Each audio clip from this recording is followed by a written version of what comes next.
Hello, hello, hello. Welcome back. This is our final week of the gifts conversation, understanding your gifts. This week, I'm going to take a little bit of a different approach. I apologize for my tardiness. I'm getting married in 30 days and just left premarital counseling a little bit late. And super excited about the conversation today. I want to start off this time. I want to just I've been processing through the spiritual gifts conversation that we've had over the last few weeks. I hope that it was a blessing to you. I hope that you really enjoyed it. I also understand that there are differences of perspectives when it comes to spiritual gift sets and spiritual giftings, and so I want to make it just real clear that what I was teaching was from my personal perspective, and if there was any way that you disagree or differ on viewpoints, then I think what makes the body of Christ beautiful is that we can have those conversations and still remain unified. And so I just know sometimes when I get into those conversations, it can get a little intense or a little yeah, it can get a little sticky, and I just want to first and foremost say, like, I know my stance on it, and I don't apologize for my stance on it. But I know I can go real strong sometimes, and that is never my intention to do that. And so, as we jump into this last part of the conversations, we are going to talk about natural gifts. Okay, I think we spent quite a bit of time on the spiritual giftings from Corinthians chapter 12, um, 13, 14, where the Apostle Paul is talking to the church of Corinth about the spiritual gifts. Thank you all for the congratulations. Um, and um, and then in chapter 13, the love that sandwiches, that's the middle, it's the meat of that sandwich of 12 and 14. And then in verse 14, it talks a lot about the prophetic. It talks a lot about tongues and what that looks like in a church context. And so today, I want to talk about how God has a way of using and utilizing your natural, gift and skill set. All of us are talented to some level, some degree, some measure. You have a certain ability to do some amazing things that God has called you to do. And God, on purpose, is intentional about developing, not about giving not just spiritual gifts, but natural gifts to his children. Um, I want to talk about the story of Samson as we talk about natural gifts and the reason for the use of your natural gifts. I think it's super important that you know why you were gifted in the first place. You got to understand that there is a reason for the talent that you have. If you sing, there's a reason you're able to sing. If you draw, if you're creative, there's a reason that you're creative. It's not just so you can call yourself a creative and be in a in a being a fad of we're creatives and being in a group of saying that I'm creative. It's deeper than just you and you having a certain gift. And so I want to go into the story of Samson real quick. I'm going to read it. And it's probably one of my favorite stories to talk about because Samson was an answer to a problem. But in order for him to be an answer to the problem, he had to be really gifted. And so in verse 1, Judges chapter 13, verse 1, it says again, the children of Israel did evil in the sight of the Lord. And the Lord delivered them into the hands of the Philistines for 40 years. Now there was a certain man named Zorah of the family of the Danites, whose name was Manoah, and his wife was barren and had no children. And the angel of the Lord appeared to the woman and said to her, indeed, now you are barren and have borne no children, but you shall conceive and bear a son. Now, here's the interesting part of this. It says, now, therefore, please be careful not to drink wine or similar drink, and not to eat anything unclean. For behold, you shall conceive and bear a son, and no razor shall come upon his head. For the child shall be a Nazarite to God from the womb, and he shall begin to deliver Israel out of the hands of the Philistines. So I want to stop there for a moment, because here's where God encounters Samson's mom, and in this God encounter, God begins to give Samson's mom very clear instructions on how to live a life set apart, so that way Samson can be all that God has called him to be. Now, we know the story probably of Samson and Delilah. You've probably heard it in Sunday school 1,000 times, and it's a real story. But I want to take a little deeper look into why Samson was so strong. Literally, when God begins to speak to his mom, says that you're about to bore a son, who shall be a Nazarite to God from the womb, and he shall begin to deliver Israel out of the hands of the Philistines. So here's the thing. God could have given Samson any gift he wanted. He could have had spiritual gifts. He could have had the gift of prophecy. He could have had the gift of interpretation of tongues or of dreams. He could have had the gift of hospitality. That could have been one of his gifts. But God made real clear that he was going to give Samson a gift, and that gift was going to be strength. Now, we are not talking about his emotional strength, because if you look at the story, he actually was not that strong emotionally. He tended to fall into love and then made decisions based on how he fell into love. And so it wasn't an emotional type of strength. That strength was a physical strength, so that he could fight off all that was supposed to happen. I'm going to come down a little bit more um,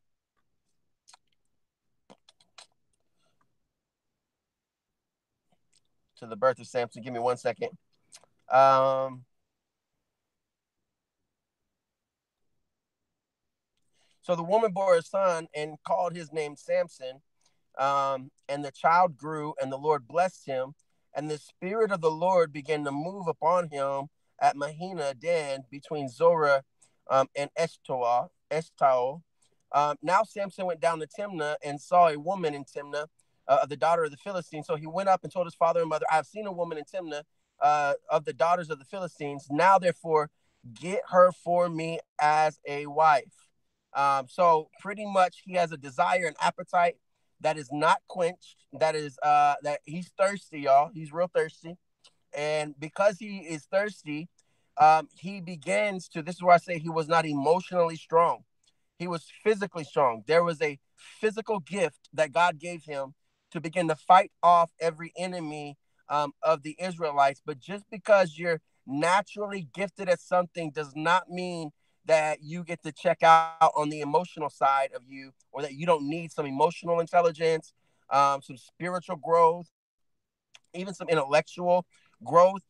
You still are required to grow in your giftings and in the areas where you may be weak. Story goes on. His dad said no. Samson said, no, I want her.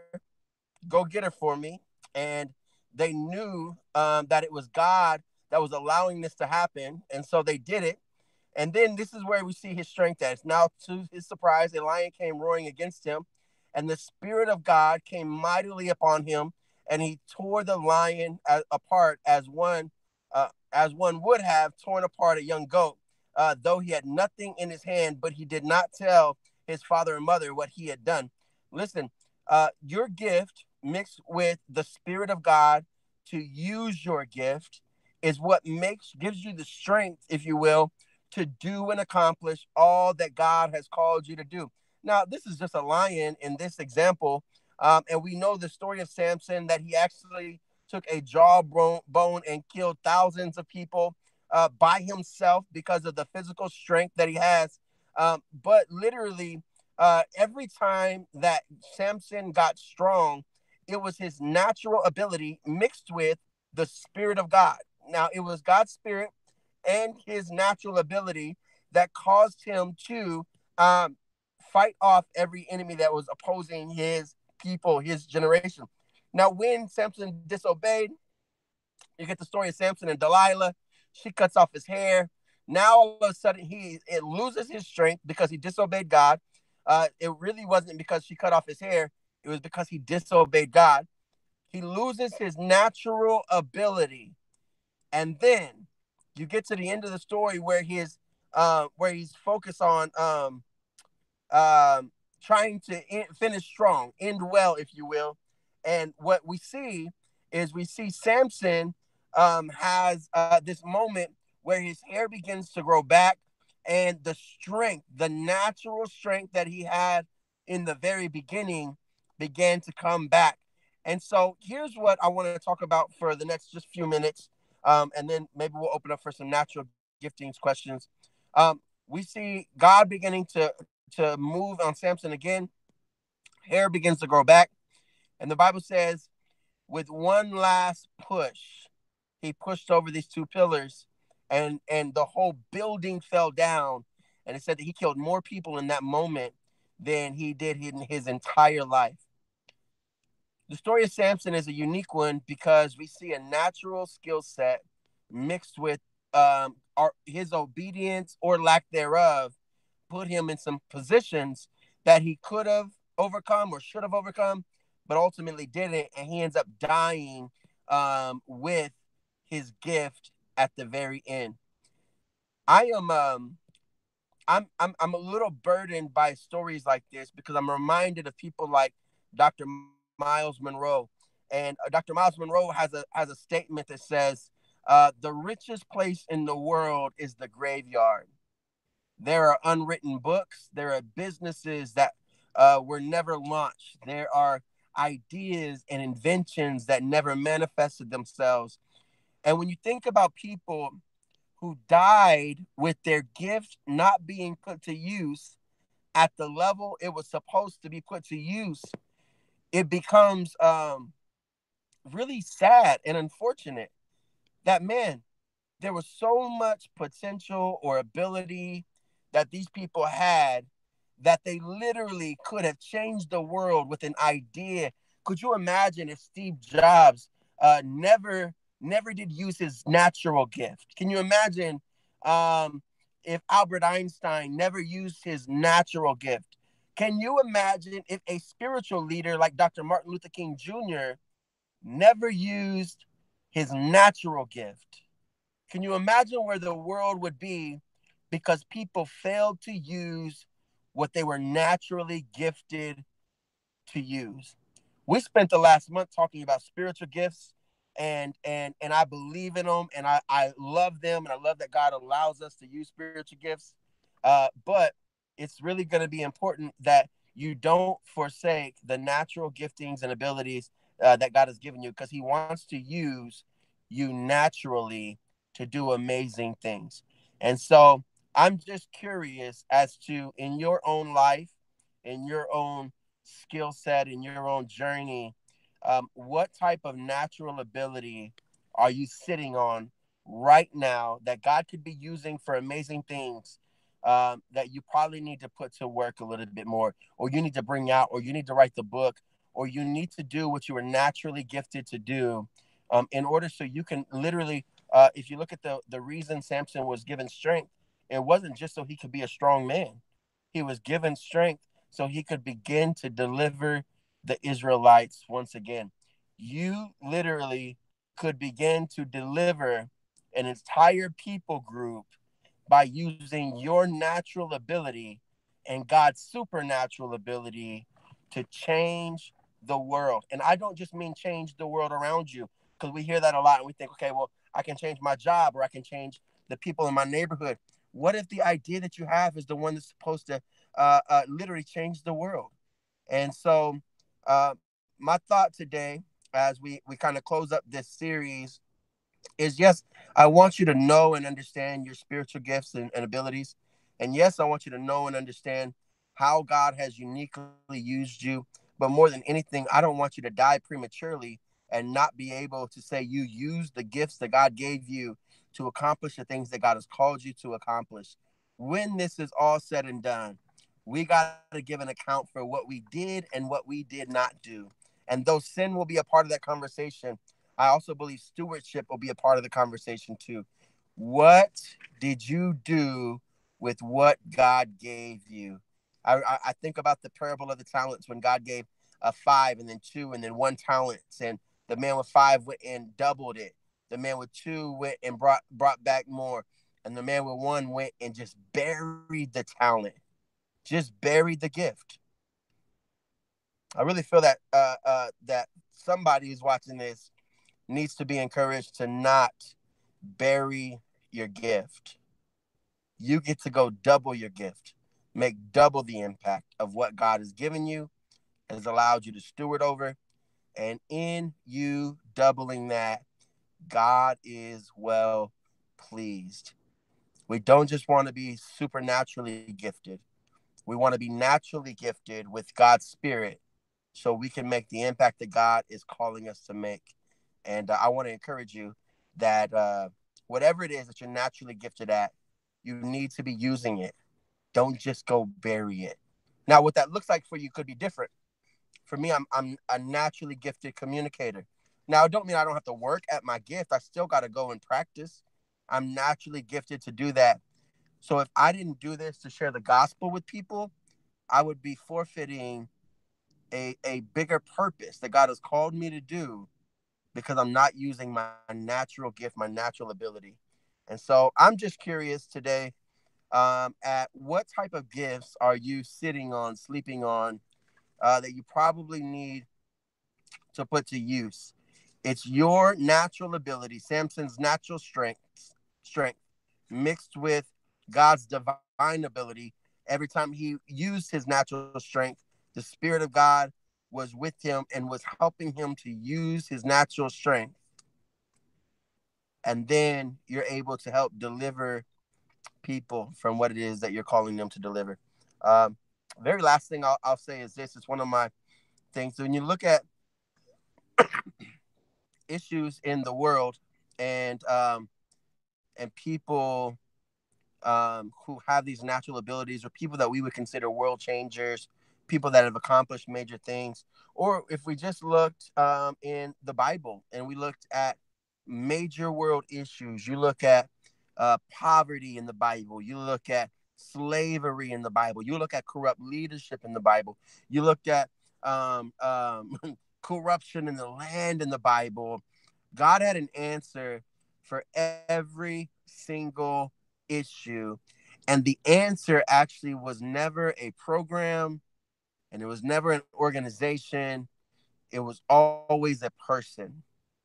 If you look at slavery in Egypt, God would raise up a Moses. If you look at corruption in the world, God would raise up a Noah. You look at corrupt leadership, God would raise up a David. You look at corrupt church stuff, God would raise up a Saul who became Paul to write letters to the church that we spent a lot of time in. You look at all of these issues that we see in our society, and God has a way to take your natural gift. Maybe you're gifted for politics. Maybe you're gifted for the police force. Maybe you're gifted naturally for health and wellness. Your natural gifts with the Spirit of God will help and enable and allow you, I don't know, to build an ark that could literally save an entire generation. What are you going to do with your natural gift? Um, that's all I got today. That was my thought as I was preparing earlier today for this. I was like, man, I'm inspired by the story of Samson and how, though God's Spirit was on him, it wasn't just a spiritual gift that God used. It was a natural ability that Samson had, and yeah, and God used that to help him fight off when he needed to fight off and kill who he needed to kill. And so I think that there is natural things that we have that God wants to use. And if you have questions, I got a few more minutes, and let's do some questions. Writing need to write my book, but I have been putting it off. So great. Thank you so much, Karen. I'm really glad to hear that. I would definitely encourage you to write the book, Karen, and don't be afraid of anybody who may not read it, because there's somebody that will read it that needs what you write. They need it. They literally need it. It's going to be, I don't even know what your book is about, but I'm telling you, it's a game changer for somebody's life, particularly. You got to write the book. What if we have more than one gift? I would tell you that you should use them all. Now, there are seasons though. Like so right now maybe your gift could be, let's I don't know, let's say you're in the medical field and that season you may need to use your intellectual gift. You may need to use a different type of gift. And then there's another season later on where you begin to use some of the other gifts that have been laying dormant for a while.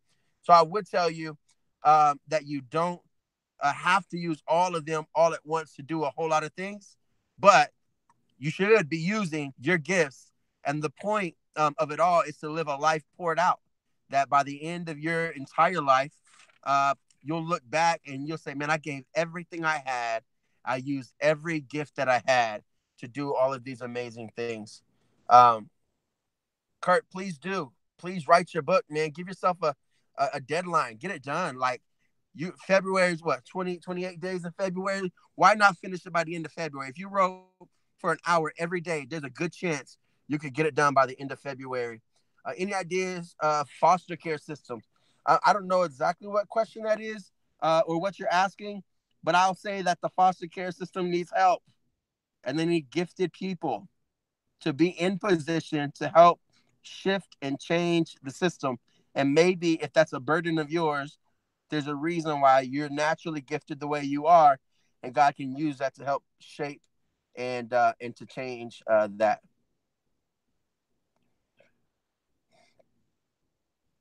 Thank you so much. Bound to be successful. I love your name, and I definitely believe you are. Awesome. Any other questions at all? Make sure I'm not missing anything. Excuse me. No, give you a couple more minutes, seconds. Okay. All right. Well, I think that's all I got. Listen, March 2nd, there is an event in LA, Los Angeles, California, that if you are a woman, you should be at, brought to you by P4CM. It's going to be amazing. Some of my personal friends are going to be there, and it's going to be awesome. I won't be there because number one, I'm a guy. Number two, this is my wedding day, and I'll be occupied. But I'm praying for that event and want you to show up for sure to that event if you are in the area. The other thing is toward um, okay, so somebody said it, they're just listening, but if what does it mean to give your gift to God? Okay, great question. The other events are at the end of March, early April. The takeover. You can follow me on social media. It's a youth and young adult conference in San Diego, LA, and San Bernardino. What does it mean to give your gift to God? I just think that means let Him use it. Gifts come without repentance. Yeah, if you're gifted to sing, you don't your gift does not necessarily have to be submitted to God. So when you give your gift to God, you're letting Him use it. Thanks for the congratulations. Um, yeah, and healing is a spiritual gift, and so I don't know if that's what you're asking, but if it is, Ray, then I definitely believe in that, and I believe that God can use that. We talked about that. Go back and watch a couple of weeks ago, and you could see that there too. So, all right, thank you guys so much. God bless you. Have a great night, and I'll be back around next time we do these things. So, talk to you guys later. Enjoy your week.